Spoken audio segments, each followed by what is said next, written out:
विजु जनता दल शांतिर वार्ता नहीं कि मालकानगिरी जिला को आसी आम पूर्व जिला प्रशासन एवं राज्य सरकार सहित स्पेसिफिक आलोचना होता है किपरि भाव में मालकानगिरी जिले में शांति प्रतिष्ठा हो पार शांति कमिटी को किपरि गठन करा किंतु खामखियाली भाव में जिला प्रशासन एवं पुलिस प्रशासन शांति कमिटी गठन कर बारंबार कही आसीचु आदिवासी संगठन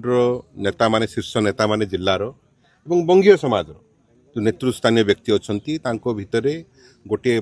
ठीक भाव में शांति कमिटी गठन करा आपस बुझामणार ये जिले में शांति प्रतिष्ठा करा बंधुक मुनरे केबे मध्य शांति आसे नाही हृदय जितवा पड़े एवं उभय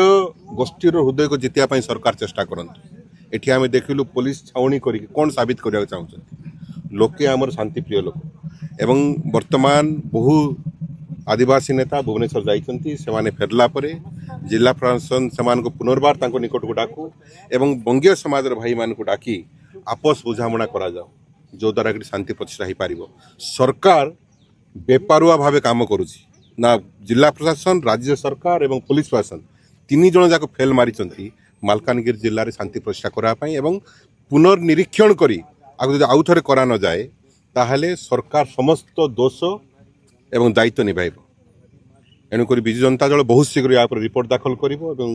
सम्मानीय पूर्वतन मुख्यमंत्री नवीन पट्टनायक देव एवं किपरि भाव में अंचल भाईचारा प्रतिष्ठा हो पार से संपूर्ण ध्यान रख।